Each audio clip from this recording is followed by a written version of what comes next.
ಇದೀಗ ಈ ಜಾತಿ ಜನಗಣತಿಯ ಬಗ್ಗೆ ಪರ ವಿರೋಧದ ಚರ್ಚೆ ಆಕಾಶಕ್ಕೆ ಏರ್ತಾ ಇದೆ.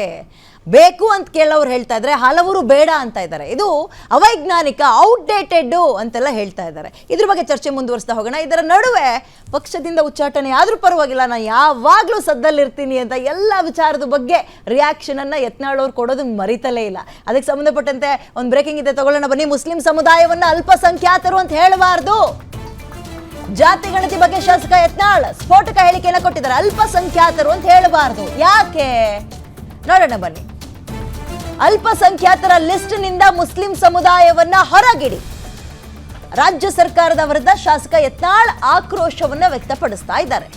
ಸರ್ಕಾರ ಮುಸ್ಲಿಮರನ್ನ ನಂಬರ್ 1 ಅಂತ ತೋರಿಸಿದೆ. ಆಕ್ಚುಲಿ ಈಸ್ ರೈಟ್ ಅಲ್ವಾ ಈ ವಿಚಾರದಲ್ಲಿ? ಮುಸ್ಲಿಮರಲ್ಲೂ ಬೇರೆ ಬೇರೆ ಜಾತಿ ಪಂಗಡ ಇದಾವೆ. ಯತ್ನಾಳ್ ಅವರು ಹೇಳಿರೋದು 100% ಟ್ರೂ. ಸರ್ಕಾರ ಎಲ್ಲವನ್ನ ಒಟ್ಟು ಮಾಡಿ ಮುಸ್ಲಿಂ ಗಣತಿ ತೋರಿಸಿದೆ. ಹಿಂದೂಗಳದ್ದು ಯಾಕೆ ಹಿಂಗ್ ಮಾಡ್ತಾ ಇದ್ದೀರಿ, ಒಕ್ಕಲಿಗರನ್ನ ಯಾಕೆ ಹಿಂಗ್ ಮಾಡ್ತಾ ಇದ್ದೀರಿ, ಲಿಂಗಾಯತರನ್ನ ಯಾಕೆ ಹಿಂಗ್ ಮಾಡ್ತಾ ಇದ್ದೀರಿ, ಒಡೆದು ಆಳುವ ನೀತಿ ಅನುಸರಿಸ್ತಾ ಇದ್ದೀರಾ ಪ್ರಶ್ನೆ ಮಾಡ್ತಿದ್ದಾರೆ ಯತ್ನಾಳ್. ಈ ವಿಚಾರದಲ್ಲಿ ಸರಿಯಾಗಿ ಹೇಳಿದ್ದಾರೆ ಅವರು. ನೋಡಿ, ಅಲ್ಪಸಂಖ್ಯಾತರು ಅಂದ್ರೆ ಪದನೇ ಹೇಳ್ತಾ ಇಲ್ವಾ, ಸಂಖ್ಯೆಯಲ್ಲಿ ಕಡಿಮೆ ಇರುವಂತವ್ರು ಅಂತ. ಬಟ್ ಇವ್ರು ನಂಬರ್ 1 ಅಂತ ತೋರಿಸಿದಾಗ ಹೆಂಗ್ ಅಲ್ಪಸಂಖ್ಯಾತರಾಗ್ತಾರೆ? He is right, Yatnal is right. Actually ಈ ವಿಚಾರದಲ್ಲಿ ನಾನು ಬೇರೆ ವಿಚಾರದಲ್ಲಿ ಒಪ್ಕೊಳಕ್ ಹೋಗಲ್ಲ. ಈ ವಿಚಾರದಲ್ಲಿ ಹೌದು, ಅಲ್ಪಸಂಖ್ಯಾತರ ಲಿಸ್ಟ್ ನಿಂದ ಹೊರಗಿಡಿ ಅಂತಿದ್ದಾರೆ. 18% ಇರೋ ಮುಸ್ಲಿಮರಿಗೆ ಅಲ್ಪಸಂಖ್ಯಾತ ಸ್ಥಾನಮಾನ ಯಾಕೆ ಬೇಕು? ಮುಸ್ಲಿಂ ಸಮುದಾಯವನ್ನ ಅಲ್ಪಸಂಖ್ಯಾತರು ಅಂತ ಹೇಳಲೇಬಾರ್ದು. ಇದು ನಾನು 2 ದಿನದಿಂದಲೂ ಹೇಳ್ತಾ ಇದ್ದೆ. ಅದು ಹೆಂಗೆ ಇನ್ನೂ ಅಲ್ಪಸಂಖ್ಯಾತರು ಅಂತ ಗುರುತಿಸ್ತೀರಿ ಅವ್ರನ್ನ? ನಂಬರ್ 1 ಅದೀಗ ಎಲ್ಲದರಲ್ಲೂ ಮೀರಿ ಮುಂದಕ್ಕೆ ಹೋಗ್ತಾ ಇದ್ದಾರೆ ಅಂದಾಗ, ಪ್ರಬಲ ಸಮುದಾಯ ಅಂತ ಕರೆಸ್ಕೊಳ್ತಾ ಇದ್ದವ್ರನ್ನೂ ಮೀರಿ ಮುಂದಕ್ಕೆ ಹೋಗಿದ್ದಾರೆ ಅಂದಾಗ ಹೆಂಗೆ ಇನ್ನೂ ಕನ್ಸಿಡರ್ ಮಾಡ್ತೀರಿ ನೀವು ಅಲ್ಪಸಂಖ್ಯಾತರು ಅಂತ? ಸರ್ಕಾರ ಮುಸ್ಲಿಮರನ್ನ ನಂಬರ್ 1 ಅಂತ ತೋರಿಸ್ತಾ ಇದೆ. ಬಟ್ ಮುಸ್ಲಿಮರಲ್ಲೂ ಜಾತಿ ಪಂಗಡಗಳಿದ್ದಾವೆ, 130ಕ್ಕೂ ಜಾಸ್ತಿ ಇದ್ದಾವೆ. ಕಸಾಯಿ ಅಂತನೋ ಮತ್ತೊಂದು ಮಗದೊಂದು ಹಿಂಗಿದ್ದಾವೆ. ಈಗ ಮುಸ್ಲಿಮರೇ ನಂಬರ್ 1 ಅದಾರಲ್ಲ, ಹಾಗಾದ್ರೆ ಅವ್ರು ಅಲ್ಪಸಂಖ್ಯಾತರಿಗೆ ಕೆಲಸದಿಂದ ತೆಗೆದ್ಬಿಟ್ರಿ ಪಟ್ಟಿದಿಂದ. ಅವ್ರು ಬಹುಸಂಖ್ಯಾತರಾಗ್ಯಾರ. ಅಲ್ಪಸಂಖ್ಯಾತರು ಯಾರು? ದಲಿತರ ರಾಜ್ಯದಲ್ಲಿ ನಂಬರ್ 1 ಅದಾರ. ಹೈಯೆಸ್ಟ್ ದಲಿತರನ್ನ ಲೆಕ್ಕ ತಗೊಂಡ್ರೆ ಇಡೀ ಸಮುದಾಯ ದಲಿತರು ಫಸ್ಟ್ ಬರ್ತಾರೆ. ಕುರುಬ ಜನಾಂಗ ಹಾಲಮತ ಅವ್ರು ದೊಡ್ಡ ಸಮಾಜ ಇದೆ. ಅಲ್ಲಿಂದ ಲಿಂಗಾಯತರು ಬರ್ತಾರೆ, ಅಲ್ಲಿಂದ ಒಕ್ಕಲಿಗರು, ಅಲ್ಲಿಂದ ಸಣ್ಣ ಪುಟ್ಟ ನಮ್ಮ ಮರಾಠ ಸಮಾಜ, ಕ್ಷತ್ರಿಯ ಸಮಾಜಗಳು, ಹಿಂಗೆಲ್ಲ ಬ್ರಾಹ್ಮಣ ಸಮಾಜ. ಈಗ ಅಲ್ಪಸಂಖ್ಯಾತ ಯಾರಿಗೆ ಸಿಗ್ಬೇಕು? ಬ್ರಾಹ್ಮಣರಿಗೆ ಸಿಗ್ಬೇಕು, 2% ಅದಾರ. ಮರಾಠರಿಗೆ ಸಿಗ್ಬೇಕು, ಈ ಬೌದ್ಧರಿಗೆ ಸಿಗ್ಬೇಕು, ಕ್ರಿಶ್ಚಿಯನ್ರಿಗೆ ಸಿಗ್ಬೇಕು. ಹಾಗಾದ್ರೆ ಇವತ್ತು ಲಿಂಗಾಯತರು ನೀವು ಹೊಡೆದಿರಿ, ಎಲ್ಲ ಜಾತಿ ಇರ್ತಾರೆ. ಮುಸ್ಲಿಮರೊಳಗೂ ಹೊಡಿರಲ್ಲ. ಅಲ್ಲಿ ಪಿಂಜಾರ್ ಹತ್ತದಾರ, ಸಿಯಾ ಹತ್ತದಾರ, ಸುನ್ನಿ ಹತ್ತದಾರ, ಮೊಹಮ್ಮದಿ ಹತ್ತದಾರ. ಹಂಗೆ ಹೊಡೆದ್ರೆ ಅವರು ಕಡಿಮೆ ಆಗ್ತದೆ.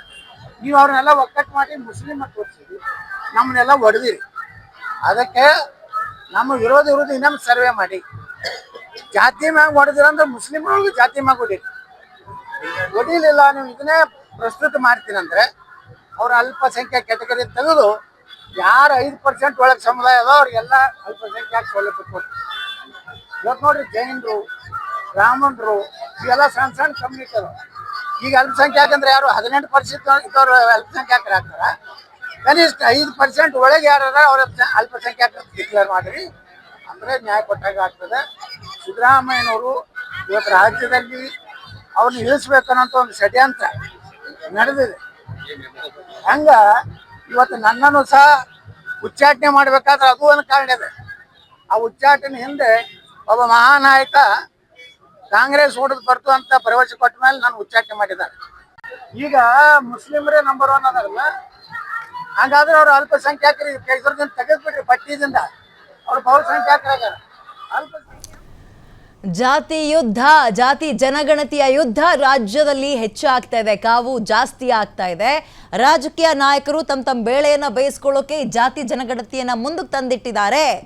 ಸಮುದಾಯ ಇಷ್ಟು ಇಂಪ್ರೂವ್ ಆಗಿದೆ, ನಂಬರ್ಸ್ ಇಷ್ಟು ಚೆನ್ನಾಗಾಗಿದೆ ಅಂತ ಪೊಲಿಟಿಕಲ್ಲಿ ಡೈನಾಮಿಕ್ನ ಬದಲಾಯಿಸ್ಕೊಳ್ಳೋಕೆ ಈ ರೀತಿಯಾಗಿ ಬದಲಾವಣೆ ತರ್ತಾ ಇದ್ದಾರೆ. ನಾವೆಲ್ಲರೂ ಒಗ್ಗಟ್ಟಾಗಿದ್ದೀವಿ, ನಮ್ಮನ್ನು ಇವರು ಒಗ್ಗಟ್ಟಾಗಿರಕ್ಕೆ ಬಿಡ್ತಾ ಇಲ್ಲ. ಎಕ್ಸಾಂಪಲ್ ಒಕ್ಕಲಿಗರು ಅಂದ್ರೆ ಒಕ್ಕಲಿಗರು, ಗೌಡ್ರು ಅದ್ರಲ್ಲಿ ನೀವು ಯಾವ ಜಾತಿ ಇದು ಅಂತ ಅವ್ರ ಮದುವೆ ಮಾಡ್ಕೊಳ್ಳೋರೇ ಕೇಳಲ್ಲ. ಗೌಡ್ರನ್ನ ಮದುವೆ ಆಗ್ತಾರೆ ಏನ್ ಸರ್? ನೀವು ಅದ್ರಲ್ಲಿ ಯಾವ್ದು ಸಬ್ಕಾಸ್ಟ್ ಎಲ್ಲ ಕೇಳುವಷ್ಟು ಪರಿಸ್ಥಿತಿಲಿ ಇದ್ದೀರಾ? ಎಸ್, ಇದ್ರ ಬಗ್ಗೆ ಮಾತಾಡ್ತೀನಿ ನಾನು. ಇದೀಗ ರಾಜ್ಯದಲ್ಲಿ ಜಾತಿಯ ಯುದ್ಧ, ಕಾವು ಜಾಸ್ತಿ ಆಗ್ತಾ ಇದೆ. ನೋಡ್ತಾ ಹೋಗೋಣ. ಜಾತಿ ಗಣತಿಯ ಯುದ್ಧ ಜೋರಾಯ್ತು. ಇಂಪ್ಲಿಮೆಂಟ್ ಅಂದ್ರೆ ಇದನ್ನ ಅನುಷ್ಠಾನಕ್ಕೆ ತರ್ತೀರಾ ಅಥವಾ ಏನ್ ಮಾಡ್ತೀರಾ ಗೊತ್ತಿಲ್ಲ. ಪ್ರತಿಪಕ್ಷಗಳು ಈಗ ಸರ್ಕಾರದ ವಿರುದ್ಧ ಮುಗಿಬೀಳೋಕೆ ತಯಾರಿ ಮಾಡ್ಕೊಳ್ತಾ ಇದ್ದಾವೆ. ಇವತ್ತು ರಾಜ್ಯ ಬಿಜೆಪಿಯಿಂದ ಮಹತ್ವದ ಮೀಟಿಂಗ್ ಅಂತ. ಇನ್ನೂ ಯಾಕೆ ಲೇಟ್ ಮಾಡ್ತಾ ಇದ್ದೀರಾ ಗೊತ್ತಿಲ್ಲ ನನಗೆ. ವಿಜೇಂದ್ರ ಆರ್ ಅಶೋಕ್ ಅವರ ನೇತೃತ್ವದಲ್ಲಿ ಸಭೆ ಆಗುತ್ತೆ. ಅಂದರೆ ರಾಜ್ಯಾಧ್ಯಕ್ಷರು ಮತ್ತೆ ವಿರೋಧ ಪಕ್ಷದ ನಾಯಕರಿಬ್ಬರು ಕೂಡ ಸೇರಿಕೊಂಡು ಜಾತಿ ಜನಗಣತಿ ವಿಚಾರದಲ್ಲಿ ಬಿಜೆಪಿಯ ನಿಲುವು ಏನು, 3 ಹಂತದಲ್ಲಿ ಅಭಿಪ್ರಾಯ ಸಂಗ್ರಹಕ್ಕೆ ಬಿಜೆಪಿ ಟೀಮ್ ಮುಂದಾಗ್ತದೆ. Same as it is Congress ತರ. ಹಂತ 1 ಸಮುದಾಯಗಳ ಬಿಜೆಪಿ ನಾಯಕರಿಂದ ಅಭಿಪ್ರಾಯ ಸಂಗ್ರಹ. ಲಿಂಗಾಯತರು ಏನು ಹೇಳ್ತೀರಿ, ಒಕ್ಕಲಿಗರು ಏನು ಹೇಳ್ತೀರಿ, ಹಿಂದುಳಿದವ್ರು ಏನು ಹೇಳ್ತೀರಿ ಅಂತ. ಹಂತ 2 ಸಮುದಾಯಗಳ ಮುಖಂಡರಿಂದ ಅಭಿಪ್ರಾಯ ಸಂಗ್ರಹ ಮಾಡ್ತಾರೆ. ಸಮುದಾಯ ಸ್ವಾಮೀಜಿಗಳು ಮತ್ತು ಮಠಾಧೀಶರಿಂದಲೂ ಅಭಿಪ್ರಾಯ ಸಂಗ್ರಹ ಮಾಡ್ತಾರೆ. ಈಗಾಗಲೇ ಲಿಂಗಾಯತ ಒಕ್ಕಲಿಗ ಸಮುದಾಯ ಬಿಜೆಪಿಯ ಜೊತೆಗಿದೆ. ಬಟ್ ಏನ್ ಮಾಡ್ತೀರಾ, ಆ ನಂಬರ್ಸೇ ಕಡಿಮೆ ಇದೆಯಲ್ಲ ಪಾಪ ಬಿಜೆಪಿಗೆ. ಅಲ್ಲಿ ತಳಮಳ ಶುರು ಆಗ್ತಾ ಇದೆ. ಆ ನಂಬರ್ಸೇ ಕೆಳಗಿದೆಯಲ್ಲ. ಈಗ ಕಾಂಗ್ರೆಸ್ನಲ್ಲೂ ಚರ್ಚೆ ಮಾಡ್ತಿದ್ದಾರಂತೆ.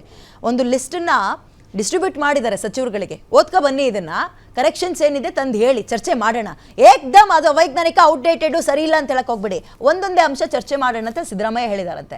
ಬಿಜೆಪಿಗೆ ಅದರ ವಿರುದ್ಧ ಪ್ರತಿಭಟನೆ ಮಾಡ್ತೀವಿ ಅಂತ. ಅದು ಹೆಂಗೆ, 3 ಟೈಪ್ಸ್. ಒಂದು, ಸಮುದಾಯದ ಲೀಡರ್ಸ್ಗಳಿಂದ ಅಭಿಪ್ರಾಯ ಕಲೆಕ್ಟ್ ಮಾಡ್ಕೊಳ್ಳೋಣ. ಮತ್ತೊಂದು, ಸಮುದಾಯದ ಜನರಿಂದ ಅಭಿಪ್ರಾಯ ಕಲೆಕ್ಟ್ ಮಾಡ್ಕೊಳ್ಳೋಣ. ಮತ್ತೊಂದು, ಮಠಾಧೀಶರು ಇರ್ತಾರಲ್ಲ ಅವ್ರಗಳಿಂದ ಮಾಹಿತಿನ ಕಲೆಕ್ಟ್ ಮಾಡಿಕೊಂಡು ಇವ್ರಿಗೆ ಸರಿಯಾಗಿ ಪಾಠ ಕಲಿಸ್ಬೇಕು, ಬುದ್ಧಿ ಕಲಿಸ್ತೀವಿ ನೋಡಿ ಅಂತ ಬಿಜೆಪಿ ತಯಾರಿ ಮಾಡ್ಕೊಳ್ತಾ ಇದೆ. ಲೇಟ್ ಮಾಡಬೇಡಿ, ಇದು ಸರಿಯಾದ ಸಮಯ.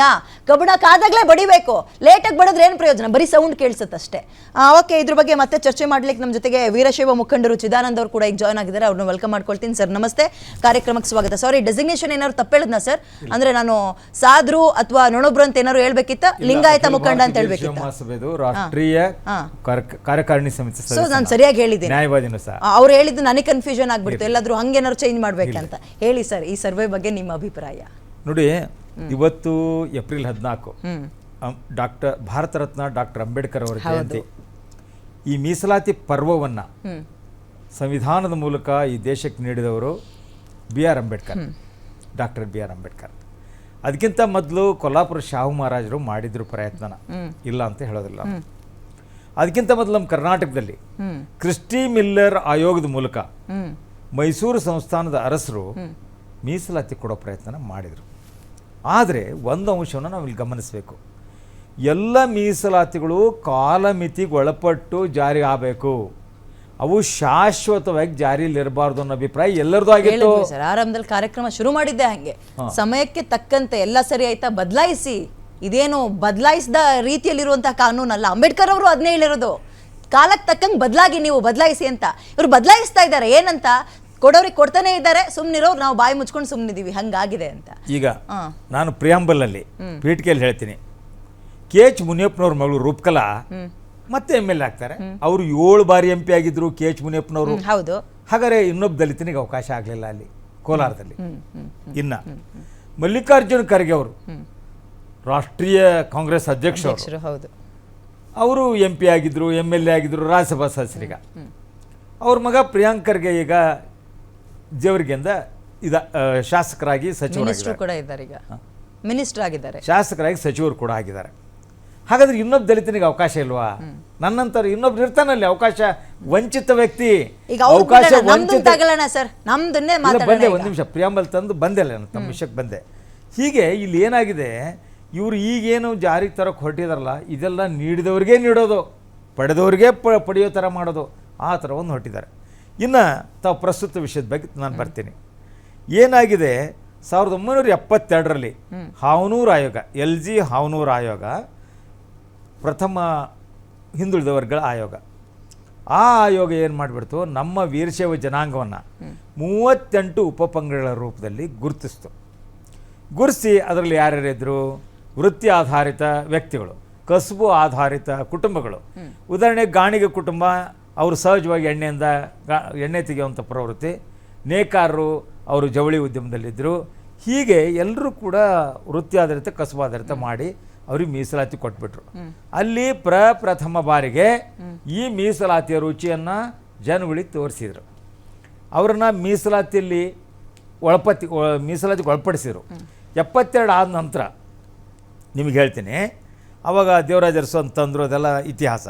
ಈಗ ಮುಂದೆ ನಮ್ಮ ವೀರಶೈವ ಧರ್ಮದ ಬಗ್ಗೆ ನಾನು ವಿಶೇಷವಾಗಿ ಮಾತಾಡೋದಕ್ಕೆ ಇಷ್ಟಪಡ್ತೇನೆ. ನಮ್ಮದೊಂದು ಧರ್ಮ, ಇದೊಂದು ಜಾತಿ ಅಲ್ಲ. ವೀರಶೈವ ಧರ್ಮದ ಕವಲುಗಳಾಗಿ ಉಪಪಂಗಡಗಳಾಗಿದ್ದಾವೆ. ಸರ್ ಈಗ ಧರ್ಮ ಅಂತ ಹಂಗೋ ನಮ್ ಸಪ್ರೇಟ್ ಅನ್ನೋಕೋಗೆ ಒಂದು ಹೋರಾಟ ಪ್ರತಿಭಟನೆ ಎಲ್ಲ ಆಯ್ತು, ನಿಮ್ ಗಮನಕ್ಕಿರ್ಲಿ ಸರ್, ಅದು ಗೊತ್ತಿರೋದೇ ನಿಮ್ಗೆ. ಅದು ಗೊತ್ತಿದೆ. ಅಲ್ಲಿ ಬಂದಿದ್ದು ವೀರಶೈವ ಮತ್ತು ಲಿಂಗಾಯತ ಧರ್ಮ ಎರಡರ ಬಗ್ಗೆ ಮಾತ್ರ, ಕಸುಬುಗಳಾಧಾರಿತ ಜಾತಿಗಳಿಗೆ ಬಗ್ಗೆ ಬರಲಿಲ್ಲ. ತಾವು ಕೂಡ ಗಮನಿಸಬೇಕು. ಹೀಗಾಗಿ ಅದಿರಲಿ. ಈಗ ನಂತರ ಹಾವನೂರವ್ರು ಮಾಡಿದ ನಂತರ ನಮ್ಮೂರು ಕೆಲವೊಬ್ಬರು ಅವಕಾಶ ವಂಚಿತರು ಕೆಲವೊಂದು ಸೌಲಭ್ಯ ಪಡೆದಿದ್ದಾರೆ. ಅದಕ್ಕೆ ನಮ್ಮ ವಿರೋಧ ಇಲ್ಲ.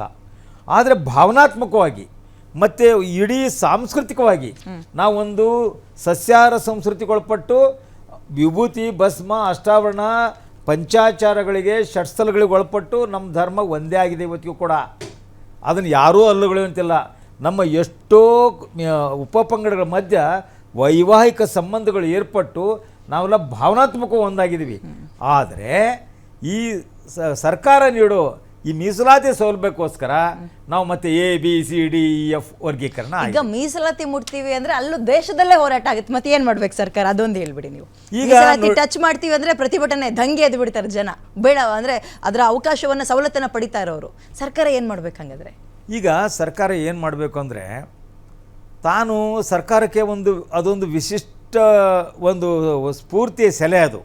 ಅವ್ರು ಏನು ಮಾಡಬೇಕು, ಸರ್ಕಾರದಲ್ಲಿ ಪ್ರಮುಖರಿರೋರು ಯಾರೂ ಈಗ ಸಾಮಾನ್ಯ ಜನ ಕಾಂತರಾಜು ಸಮಿತಿ ರಚನೆ ಮಾಡಿ ಅಂತ ಕೇಳಲಿಲ್ಲ.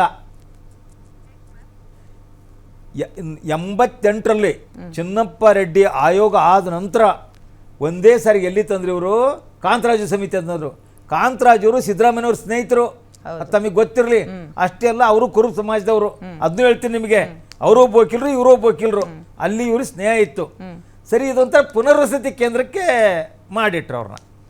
ನಂತರ ಈಗ ಸಹಜವಾಗಿ ನಾನು ನನ್ನ ಮಾಲೀಕ, ನನ್ನ ಸೇವಕೊಬ್ಬನು ಇರ್ತಾನೆ. ಸಾಮಾನ್ಯ ನಾನು ಹೇಳ್ದಂಗೆ ಕೇಳ್ತಾನೆ ಅವನು, ಯಾಕಂದ್ರೆ ನನ್ನಿಂದ ಪ್ರತಿಫಲ ಪಡಿತಾನೆ ಅವನು. ಸಿದ್ದರಾಮಯ್ಯ ಹೇಳಿ ಮಾಡಿಸಿರೋ ರಿಪೋರ್ಟ್ ಅಂತ ಹೇಳ್ತಾ ಇದ್ದೀರಿ ನೀವು. ಕರೆಕ್ಟ್.